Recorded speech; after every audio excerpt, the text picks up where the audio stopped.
Bismillahirrahmanirrahim. Assalamualaikum warahmatullahi wabarakatuh. Ikhwani wa ahwati rahimakumullah. Kaifa halukum? Semoga selalu dalam keadaan sehat walafiat semuanya ya. Alhamdulillah kita masih bisa bertemu lagi dalam pembelajaran Al-Islam ya. Dan alhamdulillah hari ini kita sudah memasuki pembelajaran semester 2. Nah, untuk hari ini kita akan belajar tentang nadar. Apa itu nadar ya? Kita akan belajar tentang pengertiannya, hukumnya, dan juga nanti ada syarat-syarat nadar. Oke, sebelumnya kita awali dulu pembelajaran Al-Islam hari ini dengan bacaan Al-Basmalah. Bismillahirrahmanirrahim. Oke, langsung saja ke materi. Nadar ya. Apa itu nadar? Nah, di sini nadar kita akan belajar arti nadar secara bahasa dan juga secara istilah. Menurut bahasa, nadar adalah pengharusan dan janji. Sedangkan menurut istilah syara, nadar adalah kewajiban atas seseorang. Pahami baik-baik ya. Kewajiban atas seseorang sesuatu yang bukan merupakan kewajiban karena adanya suatu kejadian. Jadi aslinya sesuatu ini nggak wajib, tapi karena ada suatu kejadian maka sesuatu ini menjadi wajib. Itulah nadar. Jadi sesuatu yang mengharuskan kita untuk menjadikan sesuatu itu merupakan kewajiban. Itu nadar. Kayak seperti halnya dengan janji misalnya. Kalau saya sembuh dari sakit, maka saya akan puasa 6 hari berturut-turut, misalnya seperti itu. Nah, puasa ini kan sebenarnya tidak wajib, tapi karena saya berjanji kalau misalnya saya sembuh, maka saya akan berpuasa, maka puasa ini akan menjadi wajib. Karena itu seperti halnya dengan janji. Begitulah nadar ya. Oke, selanjutnya. Nah, nadar tidak memiliki lafal khusus. Hanya saja nadar itu terjadi dengan setiap perkataan yang menunjukkan pengharusan diri untuk melakukan sesuatu. Jadi seperti tadi yang sudah contohkan ya. Kalau saya sembuh dari sakit, maka saya akan puasa 6 hari berturut-turut seperti itu ya. Terjadi setiap perkataan yang menunjukkan pengharusan. Oke, kita ke contoh saja langsung. Nah, ini contohnya. Saya bernadar jika ... atau mengatakan saya berjanji kepada Allah akan melakukan ibadah jika. Nah, ini merupakan nadar yang bersyarat ya. Misalnya, saya bernadar jika saya lulus ujian maka saya akan berpuasa 10 hari. Misalnya, saya berjanji kepada Allah akan melakukan ibadah haji jika saya sembuh dari sakit, misalnya seperti itu. Jadi dia itu melakukan ibadah tapi ada syaratnya. Ya, misalnya saya akan melakukan ibadah haji tapi ada syaratnya, yaitu apa tadi syaratnya? Jika saya sembuh dari sakit. Seperti halnya tadi saya bernadar saya bernadar jika saya lulus ujian saya akan berpuasa 10 hari berturut-turut. Jadi 10 hari ini saya akan berpuasa. Akan tetapi syaratnya apa? Kalau saya lulus ujian, seperti itu. Nah, seperti halnya tadi arti nadar kan? Misalnya tadi apa di sini? Puasa ya 10 hari berturut-turut ini kan nggak wajib. Kemudian menjadi wajib kenapa? Karena misalnya dia itu lulus ya harus dikerjakan puasa wajib itu karena sudah bernadar atau sudah berjanji. Oke, selanjutnya hukum nadar. Hukum nadar ini tidak hanya satu ya. Nah, ada beberapa hukum nadar. Untuk hukum yang pertama, nadar hukum yang masyru'. Masyru' itu adalah yang disyariatkan ya. Hukum nadar adalah masyru'. Masyru' itu untuk siapa? Yaitu bagi siapa yang mengetahui bahwa dirinya mampu untuk menunaikan nadar tersebut. Misalnya, jadi kalau mau nadar tuh dipikir-pikir dulu, jangan sampai nadar itu menyusahkan kita atau menyulitkan kita.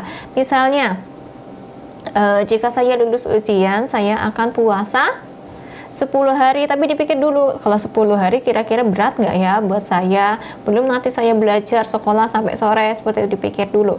Jadi kalau misalnya kira-kira kita nggak sanggup untuk melakukan nadar itu, ya lebih baik jangan, atau lebih baik dikurangi. 10 hari kebanyakan, saya nadar 1 hari aja atau 2 hari, kayak gitu ya.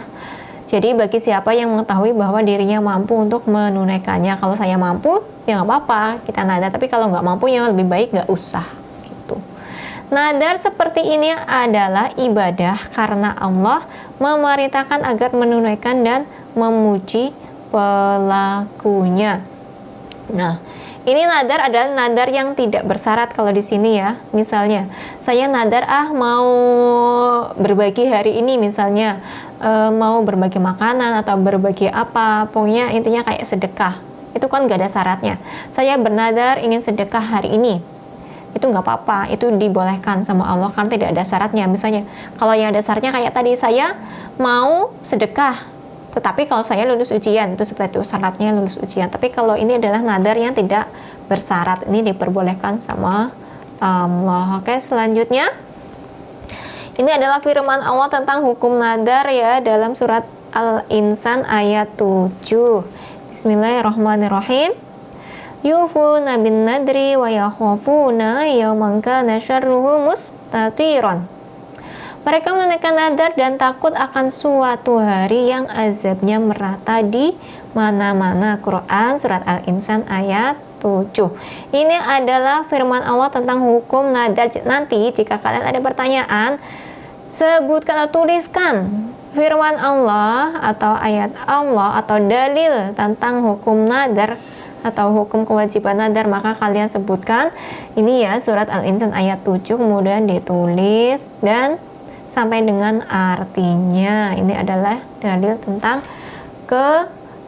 tentang hukum nadar. Oke, kalau tadi yang pertama adalah hukum nadar yang pertama adalah masruh, maka yang kedua hukum nadar adalah makruh ya.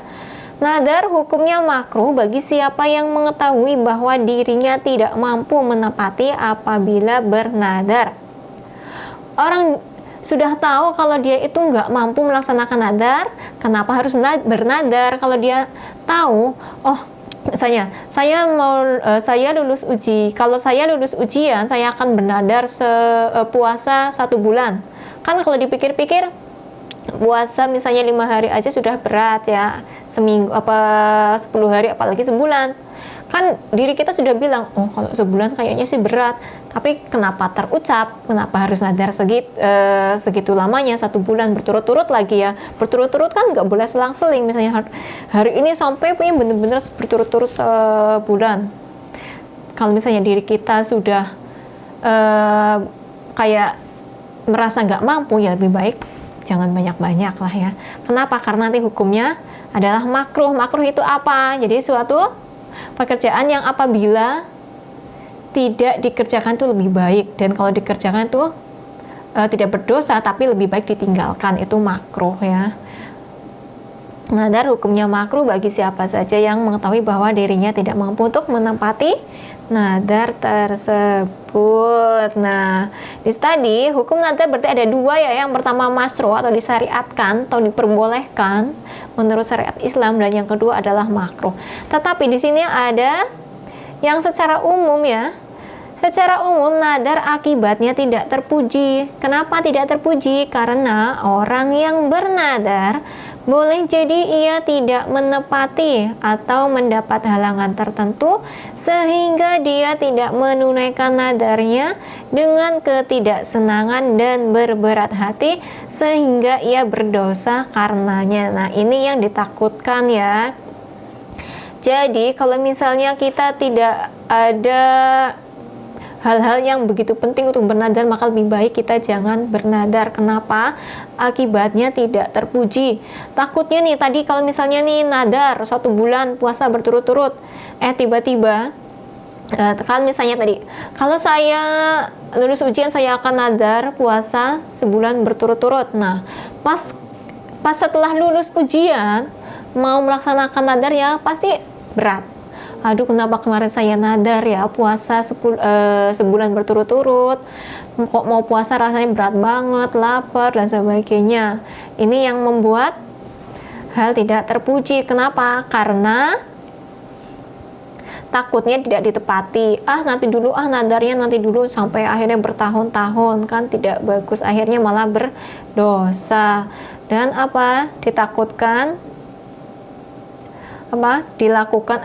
ditakutkan nadar ini dilakukan dengan ketidaksenangan atau berat hati. Jadi lebih baik tidak bernadar. Kalau nadar ya jangan nadar lah. Kalau nanti kalau misalnya aku sembuh dari sakit, aku mau ngasih teman-teman ini, nggak apa-apa. Nanti kalau misalnya aku sembuh dari sakit, aku mau rajin sholat, seperti itu nggak apa-apa. Itu aja ya. Jadi kan harus ditepatin. Jangan hal-hal yang terlalu berat nadarnya, dan lebih baik tidak bernadar. Oke, selanjutnya kita masuk ke syarat-syarat nadar. Apa aja sih syarat-syarat nadar? Orang yang bernadar yang pertama adalah harus baligh. Apa itu baligh? Baligh ialah orang yang sudah dibebani tentang syariat-syariat Islam, atau orang yang sudah bisa membedakan mana yang baik dan mana yang buruk. Ya. Di sini baligh adalah orang yang sudah diwajibkan untuk menjalankan perintah Allah dan menjauhi larangannya. Misalnya sudah diwajibkan untuk sholat, puasa, itu kira-kira umur berapa? Umur 9 tahun ya. Itu sudah baligh dewasa, 9-10. Dan yang kedua adalah berakal sehat. Jadi orang gila itu tidak wajib nadar atau tidak sah nadarnya. Yang ketiga adalah atas kehendak sendiri. Jadi nadar tidak boleh dipaksa, harus dengan kehendak sendiri. Kalau dipaksa itu namanya bukan nadar, pemaksaan. Dan yang terakhir adalah muslim. Jadi yang boleh bernadar hanya orang Islam atau muslim. Nah, di sini ada note atau catatan tersendiri untuk kita ya. Nadar tidak sah bagi anak kecil, orang gila, dan orang yang dipaksa. Nah, untuk pertemuan pertama kita hari ini di semester 2 ya, Ustazah cukupkan sampai di sini. Tadi sudah ada pengertian nadar, hukum nadar, dan juga syarat-syarat nadar. Silahkan dipelajari dan dipahami ya. Sudah ada rangkuman yang sudah bagikan kemarin. Dan apabila ada yang belum dipahami, silahkan boleh bertanya ke Ustazah Afia Wapri. Oke, dari Ustazah kita cukupkan pelajaran hari ini. Marilah kita akhiri pembelajaran Al-Islam hari ini dengan bacaan Alhamdulillah bersama. Alhamdulillahirabbil alamin. Dari Ustazah apabila ada kesalahan dalam menyampaikan materi dari awal sampai akhir, Ustazah mohon maaf yang sebesar-besarnya. Ustazah akhiri, syukron. Wassalamualaikum warahmatullahi wabarakatuh.